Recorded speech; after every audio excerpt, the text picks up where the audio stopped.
नमस्कार दोस्तों, मेरे YouTube channel advocate Jagjit Kumar Bhatt में आप सभी का स्वागत है। दोस्तों आज हम लोग बात करने जा रहे हैं बिहार के बाहुबली पूर्व सांसद आनंद मोहन की जेल से रिहाई के लिए नीतीश सरकार ने Bihar prison manual 2012 rule 4811A में बड़ा संशोधन किया है और murder of A government servant on duty shall be deleted. यानी कि दोस्तों मैं आपको बताऊं कि अब बिहार में पब्लिक सर्वेंट को ड्यूटी के दौरान अगर उसकी हत्या होती है या ऐसी हत्या को भी साधारण हत्या की कैटेगरी में रखा जाएगा तथा जो व्यक्ति हत्या कारित करेगा उसे जेल से रिहाई के लिए स्टेट गवर्नमेंट से परमिशन नहीं लेना होगा। जेल में अच्छा आचरण और रिमिशन पॉलिसी की कंडीशन को अगर वो फुलफिलमेंट करेगा तो सरकारी सेवक की हत्या का दोषी को भी छोड़ा जा सकता है। और आनंद मोहन को इस केस में पब्लिक सर्वेंट जो था औरत था, जिसे इस कानून के माध्यम से संशोधन करके समाप्त कर दिया गया है। और इस कानून में संशोधन करने से पूर्व सांसद आनंद मोहन जेल से रिहाई का रास्ता भी अब दोस्तों साफ हो गया है। क्योंकि आप सभी जानते होंगे दोस्तों, और नहीं भी जानते होंगे तो मैं इस वीडियो के माध्यम से बताना चाहूंगा कि 1990-94 के दशक में बिहार के मुजफ्फरपुर में भीड़ ने गोपालगंज के उस समय के तत्कालीन डिस्ट्रिक्ट मजिस्ट्रेट जी कृष्णैया को पीट करके हत्या कर दी गई थी और उसे मॉब द्वारा हत्या कर दी गई थी। और उस मॉब का नेतृत्व आनंद मोहन कर रहे थे। दोस्तों पुलिसकर्मियों के उपस्थिति में मॉब लिंचिंग, स्टेट मशीनरी पे बड़े प्रश्न चिन्ह उस समय क्रिएट कर रहे हैं। और उसी केस में अब आजीवन कारावास की सजा जो है वो काट रहे हैं आनंद मोहन। अब उनको ही निकालने का ये रास्ता जो है, बड़ा रिमिशन पॉलिसी में बड़ा परिवर्तन किया गया है स्टेट गवर्नमेंट की तरफ से। दोस्तों बाद में जब ये घटना हो गई 1994 के दशक में, तो इनका ट्रायल चला और ऑनरेबल ट्रायल कोर्ट ने 2007 में इनको डेथ सेंटेंस अवार्ड किया। और फिर 2008 में ऑनरेबल पटना हाई कोर्ट ने उसे कंफर्मेशन किया death penalty to change life sentence. यानी कि जो ट्रायल कोर्ट ने इन्हें मृत्युदंड का दिया था सजा, उसे हाई कोर्ट ने कन्वर्ट कर दिया लाइफ इम्प्रिजनमेंट में, यानी आजीवन कारावास बरकरार रखा।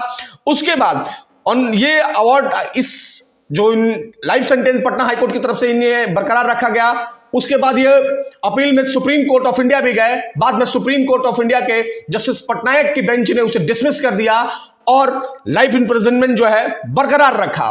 दोस्तों इस वीडियो को बनाने का लक्ष्य क्या है और इस वीडियो को बनाने का मतलब क्या है, तो इसे पहचानने के नेताओं के चरित्र को पहचानने की जरूरत है दोस्तों।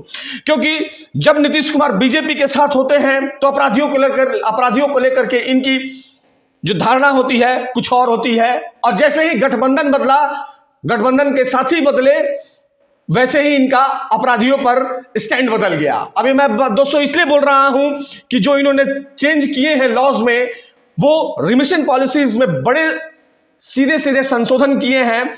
और जो भी संशोधन इन्होंने किया है वो एक असंवैधानिक और गैर कानूनी है। Honourable supreme court of India के जजमेंट्स के अनुसार आगे दोस्तों हम बात करेंगे कि honourable supreme court of India ने अपने किस जजमेंट में ये बातें कही। दोस्तों अब हम ये बात करते हैं कि स्टेट गवर्नमेंट किस कानून में क्या संशोधन की है जिसके कारण पूर्व सांसद आनंद मोहन के जेल से रिहाई होने का रास्ता साफ हो गया है। हम ये विधिवत जान लेते हैं दोस्तों। तो दोस्तों मैं आप सबको बताऊं तो बिहार सरकार के गृह विभाग ने 10/4/2023 को अधिसूचना जारी कर प्रिजन एक्ट 1894 के सेक्शन 59 और सीआरपीसी 1973 के सेक्शन 432 का प्रयोग करते हुए बिहार के राज्यपाल बिहार प्रिजन मैनुअल 2012 के रूल 4811A का संशोधन Bihar prison manual 2012 rule 481A में वर्णित बिहार, मैं आपको पढ़ के सुना रहा हूं दोस्तों क्या संशोधन कानून में हुए हैं, मैं वो बता रहा हूं आपको।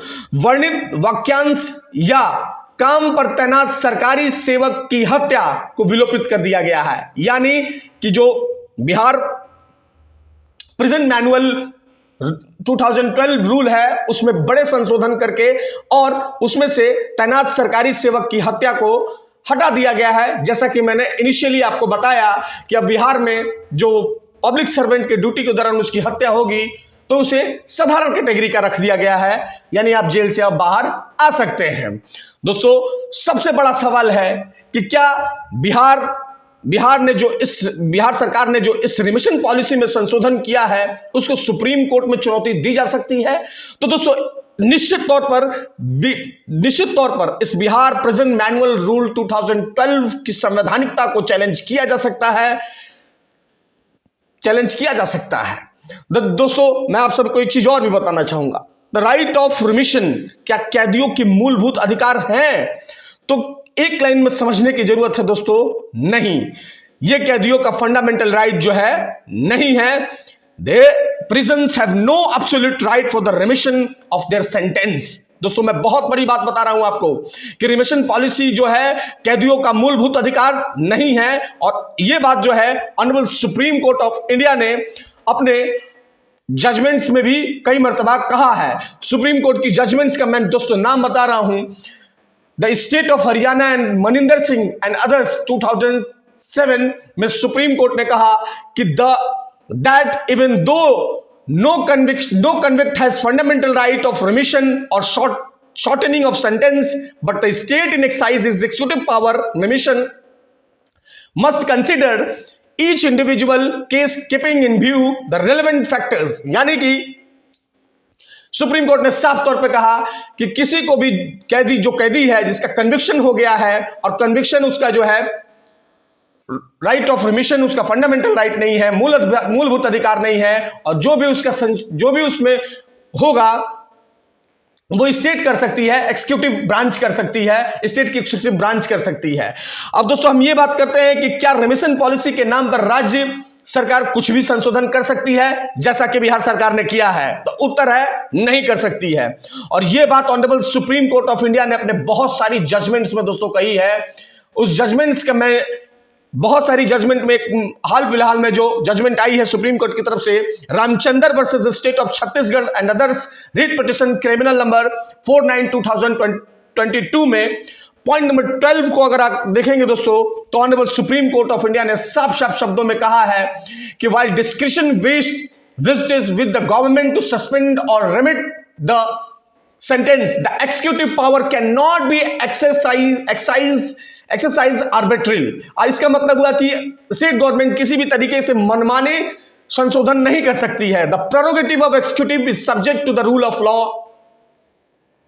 Law and fairness in the state action embodied in the article 14 of the constitution. यानी कि जो भी संशोधन होंगे प्रेरोगेटिव राज्य को है कि वो कर सकते हैं, लेकिन वो उचित होना चाहिए, तार्किक होना चाहिए, फेयर होना चाहिए। कोई भी संशोधन आप नहीं कर सकते हैं, जैसा कि नीतीश सरकार ने इसमें किया है कि उन्होंने पब्लिक सर्वेंट की जो मॉब ने हत्या की थी उसका ये नेतृत्व कर रहे थे, और अब इन्हें बेल पे अब जो है इन्हें रिविजन पॉलिसी में संशोधन करके छोड़ दिया जाएगा।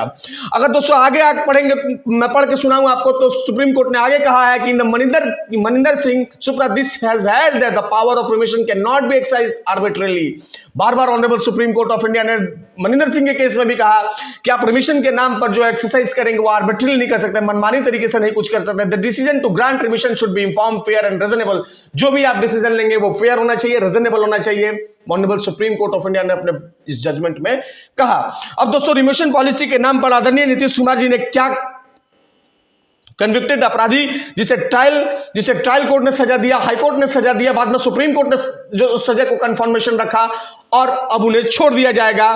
क्या ये स्टेट जिस तरीके से लॉ में संशोधन किया गया है ये एक बहुत बड़ा लूप होल नहीं है? आपको क्या लगता है दोस्तों? आप अपने कमेंट बॉक्स में राय दें। आप जो भी मानते हैं अपने कमेंट बॉक्स में राय दें। देखते रहे मेरा यूट्यूब चैनल दोस्तों, शेयर करें, सब्सक्राइब करें, लाइक करें मेरे यूट्यूब चैनल को दोस्तों। धन्यवाद दोस्तों, धन्यवाद।